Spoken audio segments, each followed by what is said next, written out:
Vanguarda Comunidade. Olá, o Vanguarda Comunidade de hoje vai falar sobre os problemas que algumas pessoas sofrem causados pela dificuldade de dormir. O que provoca o ronco? Os riscos da apneia, os avanços da tecnologia para o tratamento de distúrbios provocados pelo sono interrompido são motivo de minha conversa hoje com a dentista ortodontista Lilian Gianazzi, especialista em odontologia do sono. Aliás, especialista parece que é pouco para falar isso para você, né, Lilian? Você é doutora no assunto, é isso? Então, Abrantes, na verdade a especialidade de odontologia do sono ainda não existe de uma maneira clássica aqui no Brasil, só nos Estados Unidos. Então eu fiz meu doutorado na área de distúrbios do sono. Mas hoje a gente costuma falar assim que é especialista em sono. Engraçado. Por que eu te trouxe aqui? Porque me chamou a atenção, analisando a sua formação, me chamou a atenção o fato de muitas pessoas, quando pensam em problemas de ronco, tratamento de apneia, vão procurar outros profissionais. Aliás, esse programa aqui está ficando especialista em abordagem multidisciplinar, porque a gente está falando de sono, de problemas de ronco, e trazendo um médico, trazendo um outro profissional, fonoaudiólogo, psicólogo. Qual é a equipe multidisciplinar, portanto, da qual você faz parte como dentista, que trata da questão do ronco, da questão da apneia, da questão dos problemas, dos distúrbios do sono? Como você disse, a apneia realmente é uma doença multifatorial. Vários fatores contribuem para o aparecimento da apneia. Então, são vários profissionais que têm que fazer parte desse grupo de tratamento. Então, podem fazer parte, podem atuar nessa área o médico, várias especialidades, né? O fono, a fisioterapeuta, o dentista, o psicólogo, o pneumo, o psiquiatra. Então, assim, é realmente uma gama grande de profissionais que muitas vezes precisam estar juntos para tratar daquele paciente de uma maneira holística, né? Como um todo. Que é o que a gente cada vez mais feito para trazer mais qualidade de vida. Qualidade de vida é o nosso objetivo. E o que é a tal da odontologia do sono? Então, a odontologia do sono é a área que o dentista atua dentro de 2 distúrbios do sono. Então, o dentista ele pode atuar na área de apneia obstrutiva do sono através do uso de aparelhos intraorais específicos para essa doença, e também atua na área do tratamento do bruxismo do sono, que são range, aperta os dentes, durante o sono, isso, fecha, aperta e segura, e às vezes de manhã, lógico, na maioria das vezes com dor, acorda com dor, com vários sintomas. Eu conheço gente que raspa de tal maneira o dente que corre o risco de perder o dente. Perde, porque pode até levar a uma trinca, né, uma fratura realmente desse elemento dental. Tamanha tensão que a pessoa fica. Tamanha tensão, porque qual é a causa toda do bruxismo? Vez que você tem um bruxismo, é importante, né, pra gente saber disso. Durante o sono, a gente multiplica por 3 a força de apertamento. Se durante o dia você usa 70 a 80 quilos para uma mastigação de um pedaço de carne, vamos fazer assim um exemplo, durante o sono, a gente está com o nosso sistema protetivo desligado, dizemos assim, leigamente dizendo, e você não tem nada entre os dentes, mas a força que você está apertando é máxima, então ela chega até 3 vezes mais. Então, você imagina, causa da tensão. Por causa da tensão. Imagina até 3 vezes, mais de 200 quilos sobre suas estruturas dentária, óssea, ligamentos. Então você pode ter exatamente fraturas, começa com desgastes, pode ter perda óssea, retração gengival. E no caso da apneia? O caso da apneia já é um probleminha um pouquinho mais profundo, né? A apneia ela é uma doença complexa, de origem multifatorial, e ela é considerada uma doença evolutiva, ou seja, não tem cura, ela tem controle. Se você não trata, ela vai cada vez mais, com o tempo, aumentando a sua gravidade. Então, a apneia ela é uma doença em que você tem a redução ou a cessação total do fluxo aéreo durante o sono, né? Você para de respirar durante o sono, e isso faz com que você tenha uma série de eventos metabólicos, disparos, né, químicos, que vão contribuir a longo prazo para que você tenha outros problemas no corpo, em outras áreas do corpo. As tensões que desencadeiam o bruxismo podem também provocar a apneia? Ou quais seriam as causas mais imediatas? Então, do bruxismo do sono, na verdade, a gente diz que é muito, ainda tem como é que eu vou falar para você? Não existe um motivo exato descoberto por isso, pelo qual o bruxismo ocorre, né? Isso é bem ainda discutido na literatura. Existem várias hipóteses, né? Uma delas, que é a que a gente mais aceita atualmente, é realmente o estresse emocional. Qualquer tipo de estresse que ele pode levar o indivíduo a apertar ou ranger os dentes. E a gente considera que o mundo anda cada vez mais estressante, cada vez mais complicado, as pessoas têm que sustentar a família, têm que fechar o orçamento do mês, isso vai causando. Vai. O corpo sobrecarrega o indivíduo e uma das formas, das maneiras de você ter uma vazão, né, uma válvula de escape, muitas vezes é o bruxismo. Além de outras coisas que pode acontecer, o bruxismo está ali. No caso da apneia, por exemplo, quais seriam as causas mais imediatas? Bom, as causas da apneia são várias, né? Então você está relacionado com obesidade, né, com aumento de tecidos da via aérea, aumento de úvula, aumento de amígdalos na região, né, você vai fechando a passagem de ar, você pode ter alterações crâniofaciais, ou seja, uma mandíbula muito pequena, um céu da boca atrésico, estreito, principalmente nos respiradores orais, né, aí vem desenvolvendo desde criança, não corrigiu a parte óssea crâniofacial, pode virar um apneico adulto, fumo, droga, alterações hormonais. Tudo isso contribui. Algumas síndromes, como a síndrome de Down, favorecem o aparecimento da apneia.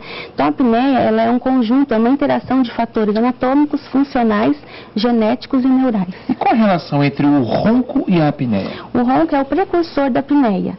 Então, o ronco ele é só uma vibração de tecidos. No início, tudo é o ronco. Tudo começa com o ronco.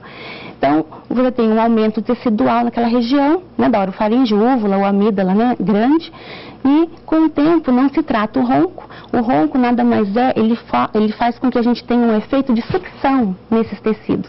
Então é como, cada vez que você ronca, você está como se estivesse sugando esses tecidos. Mas há pessoas que só roncam eventualmente, de determinada posição que está dormindo, dorme assim, de costas, com a boca para cima. Às vezes ronca só porque está nessa posição. Virou, já para de roncar. Quando é um roncador inicial, sim, não tem muito peso, não tem um volume muito grande do pescoço, né, do tecido gorduroso. Se você não trata o ronco, essa agressão causada por essa vibração vai aumentar esses tecidos, né, o volume desses tecidos e pode eventualmente, na maioria das vezes, vai combinar com uma apneia obstrutiva do sono. Vamos falar então dessa apneia obstrutiva do sono daqui a pouquinho, no nosso segundo bloco. Que já acabou o primeiro e a gente tem muita coisa para descobrir junto com aqui a nossa ortodontista Lilian Janazzi. Até já.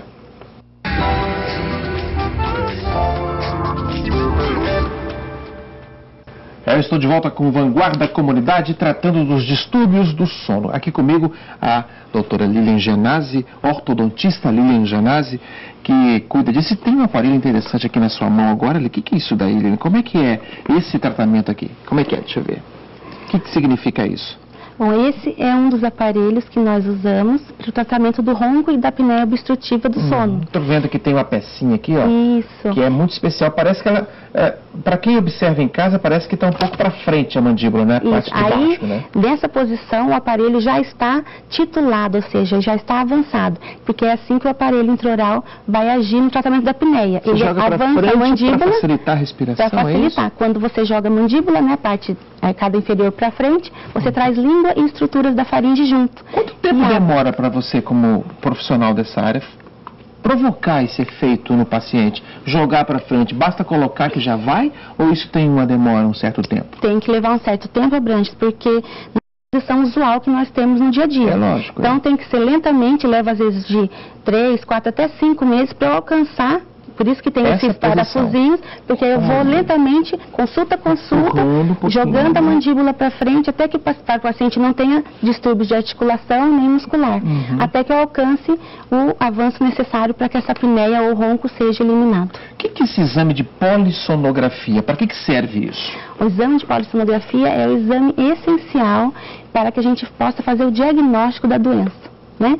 Então, para eu saber se um paciente pode ser tratado com este aparelho ou com outro tipo de tratamento, antes eu preciso ter acesso ao exame de polissonografia que vai me dizer o quê? Entendi. Qual é o nível dessa apneia? Qual é a gravidade da doença? Se ele tem só ronco ou se ele já tem apneia e qual nível? As pessoas, quando ouvem falar desse assunto, pensam naqueles aparelhos que a pessoa tem que dormir na clínica, cheio de aparelho conectado no peito, tudo, para poder fazer. Pensam que é esse o aparelho. Esse seria o exame. Este é o exame, que é o exame de polissonografia. Ele passa a noite na clínica ou no hospital e depois vai vir um laudo explicando, demonstrando qual é a gravidade da doença. Qual é o médico especialista para analisar, em condições de analisar esse exame? É o especialista em medicina do sono. É o médico que é uma especialidade nova, né, a partir de 80, que está regulamentada essa especialidade, e ele é que vai fazer a leitura e a interpretação. Você, como ortodontista, tem que estar apta para poder interpretar esse exame também. Não só como ortodontista, na verdade, como estou na área de odontologia do sono, porque é uma área à parte, né, da odontologia comum, geral. Então, para a gente que trabalha com esses aparelhos, a gente tem que saber também ler esse exame de polissonografia. Para saber se esse aí é o tratamento adequado para ele. Para saber se esse paciente pode usar esse aparelho e até que ponto eu posso trabalhar nesse paciente. Interessante, porque eu tenho amigos que fizeram esse exame e hoje já tem um diagnóstico do que precisam fazer em casa para salvar o casamento. É isso mesmo. Esse é o problema, então a gente não aguenta. A mulher fala assim, ó, ou ele resolve isso ou o casamento acabou. Mas você sabe que é esse o motivo dos pacientes irem até o consultório, né, médico? Eles, na maioria, vão porque a mulher... E os filhos também, porque... a família. O ronco desagrega. O ronco desagrega. Só que a maioria das pessoas não sabem que por trás do ronco está a apneia obstrutiva, que é uma doença grave, que não tem cura, que é evolutiva, que vai trazer um monte de consequências, tanto para a família, para o próprio indivíduo como ser humano, porque vai destruindo, degradando o seu corpo, e profissionalmente, porque você começa a ter queda de produtividade. Quantos microdespertamentos a pessoa que tem apneia passa ao longo de uma madrugada, em média? Olha, a gente costuma dizer que os eventos respiratórios, que são as faltas de ar, pode variar de mais de 5, que aí já é considerado uma apneia leve, de 5 a 15, tem pacientes que têm mais de 100. Meu Deus, não consegue descansar. A quantidade de eventos respiratórios, ou seja, a quantidade de vezes que ele fica sem ar por hora de sono, é que vai determinar a gravidade da doença. Ele pode ser leve, pode ser moderado ou pode ser um paciente grave. E quanto tempo demora o tratamento? O tratamento é para a vida inteira, né, Branches? Porque a apneia não tem cura. Enquanto ele estiver usando o aparelho oral, ou, no caso de uma apneia grave, a máscara de pressão positiva, ele vai estar controlando a doença. Nas noites que ele não usar o aparelho, ele vai ter o evento de apneia, porque ela está instalada no indivíduo. A gente só faz um controle, evita que ela ocorra. Criança ronca? Ronca. Criança ronca. E é importante que nas crianças isso seja visto com bastante atenção, porque na criança você pode ter um prejuízo cognitivo e de crescimento se você não tratar o ronco. Mas esse ronco é provocado pela obesidade ou por algum fator? Nas crianças, a maioria, na infância especificamente, a maioria das causas é adenoide hipertrofiada, amígdalas grandes. Então, na maioria das vezes, o tratamento é mais cirúrgico. Isso. Aí o otorrino que vai avaliar, né? Então, se for um caso cirúrgico, vai encaminhado para a cirurgia para eliminar o fator que está sendo predisponente para aquele ronco. Olha, tem gente que odeia dentista. Odeia qualquer tipo de tratamento que cuide da boca. A minha pergunta é, como é que é a adaptação a esse tipo de aparelho? Tem que jogar para frente para ela respirar melhor. Por isso é que a gente faz essa adaptação lentamente. Porque o aparelho não é difícil de se adaptar com ele. É um aparelho tranquilo de usar, porque você coloca ele todo dentro da boca, você pode virar de todas as posições durante o sono, não vai te incomodar, mas no início, lógico, é um objeto estranho, então você leva às vezes 1 mês, 15 dias para se adaptar com ele, mas não que seja impossível de usar. Os pacientes, na maioria das vezes, se adaptam bem. Muita gente que assiste o Vanguarda Comunidade, depois que assiste o programa e vê as novidades que a gente traz aqui, querem saber, será que amanhã, indo lá no posto de saúde, eu consigo encontrar algum médico, algum dentista que me dê essa orientação e eu possa solicitar ao Sistema Único de Saúde esse aparelho? Como é que hoje o poder público oferece para o cidadão que paga seus impostos, que tem lá a sua contribuição e quer receber de volta uma qualidade no atendimento da saúde, como é que ele tem acesso a esse material ou não? Infelizmente, Abranches, ainda não. Tá? No Sistema Único de Saúde, o aparelho intraoral ele não é fornecido ainda pelo SUS. O aparelho de pressão positiva, que é o CPAP, que é a máscara, em alguns casos graves se consegue, mas o que você consegue de tratamento hoje é muito escasso. O que você consegue é o exame. O exame de polissonografia você tem. A filha é de 2 a 3 anos, mas você consegue fazer o exame. Jesus. Agora, aqui não é muito diferente. Vamos tratar desse assunto em tempo de eleição, porque a gente fica cobrando desse pessoal que ganha a eleição e esquece que a população brasileira sofre gravemente de problemas bucais, problemas nos dentes. E por que não melhorar esse atendimento, acelerar isso? Ela falou 2 anos de espera 2 a 3 anos por para exame. fazer a polissonografia. Senão tem que correr para o particular e ter que pagar um valor bem elevado para o exame. Né? Teria que ser. E aqui não é tão diferente dos Estados Estados Unidos. Fora também é assim? Não, também não é coberto. O exame, sim, pelo seguro saúde, né? Porque lá eles não têm o SUS como nós. mas tem o seguro-saúde. Mas o CPAP e o aparelho oral, na maioria dos seguros-saúde, também não é coberto. Então, o paciente também tem que buscar o tratamento ou em universidades, quando oferecem, ou, né, particular. Mas, e é importante falar isso, né, Blanche, porque a apneia é considerada lá fora problema de saúde pública, para você ver qual é o alcance. E é por isso que você está aqui falando a respeito desse assunto, porque esse programa trata de problemas graves e a gente tem que se preparar para que você, em casa, saiba quais são os seus direitos, o que você pode exigir para melhorar a qualidade da sua vida. Daqui a pouquinho, outras orientações muito importantes da ortodontista Lilian Genasi, para a gente cuidar melhor da nossa boca, mas cuidar melhor da nossa respiração e melhorar a qualidade da nossa vida. Até já.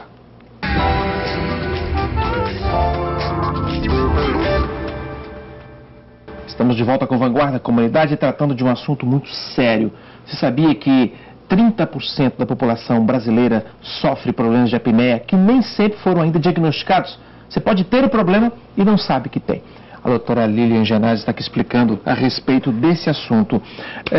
Você falou agora há pouco que o SUS cobre, por exemplo, determinados exames com a máscara em casos mais graves da apneia. Quando que o caso é grave? Há quantos estágios existem para poder identificar se o problema é grave, que a pessoa corre risco de morrer? Na verdade, a apneia ela é grave por si só. Mas o paciente grave é quando ele tem mais de 30 eventos de parada respiratória por horas de sono. Independente dele ser grave ou não, ele está sujeito aos riscos que a apneia vai promover no indivíduo, que são problemas cardiovasculares, renais, aumento da resistência de insulina, ou seja, facilita a diabetes, instalação da diabetes, problemas funcionais de ereção, de impotência e alterações cognitivas.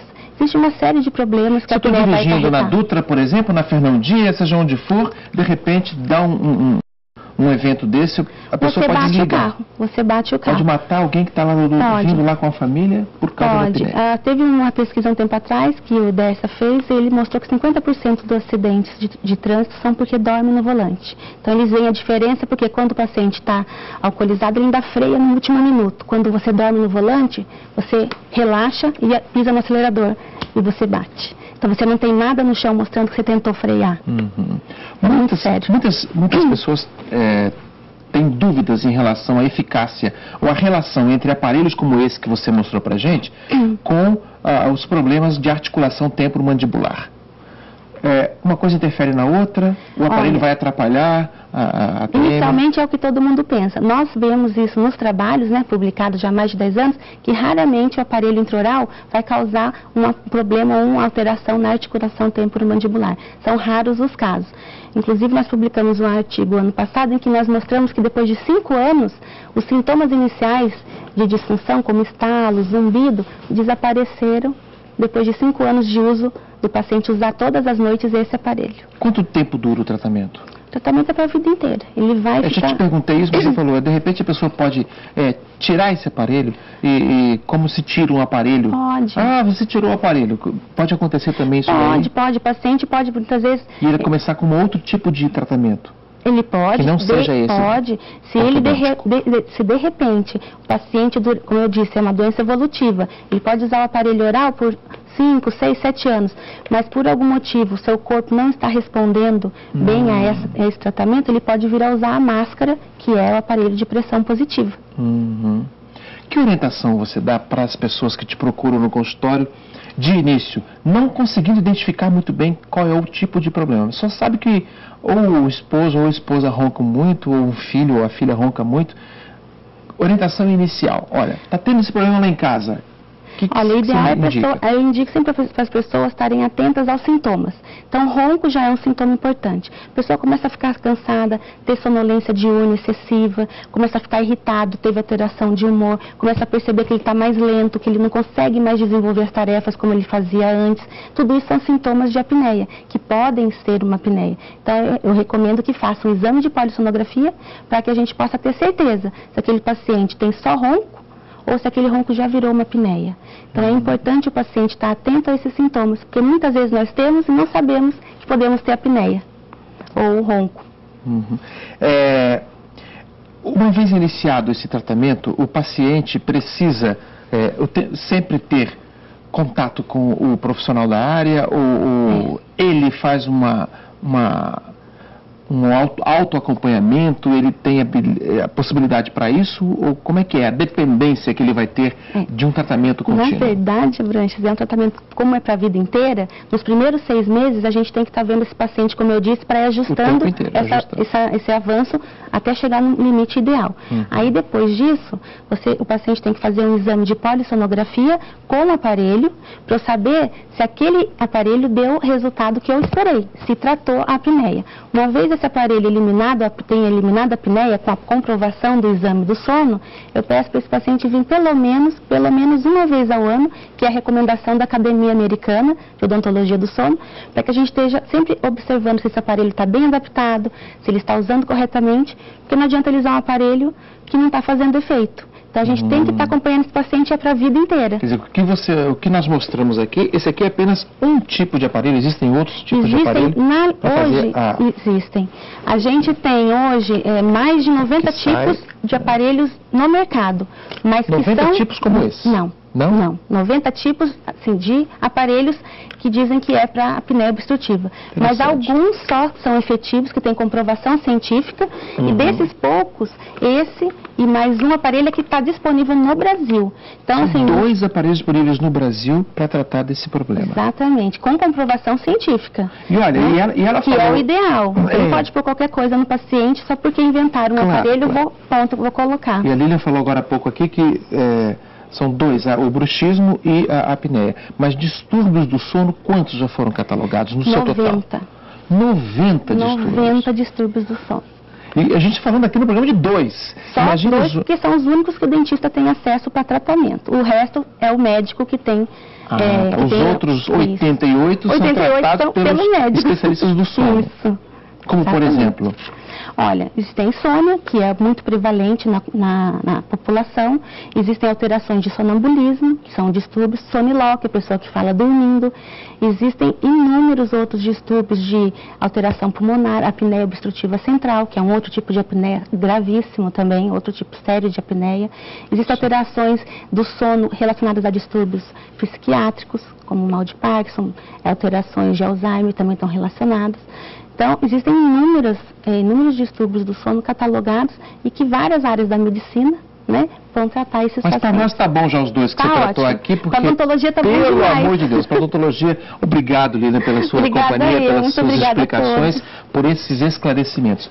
O Vanguarda Comunidade termina agora e hoje a gente viu que cuidar da apneia e do ronco pode melhorar e muito a qualidade de vida não só do paciente, mas também de quem convive próximo dele e acaba naturalmente afetado pelo barulho provocado pelo sono. Visite meu blog no site vnews.com.br, deixe lá o seu recado, o seu comentário e sugestões. Um abraço e até o próximo Vanguarda Comunidade.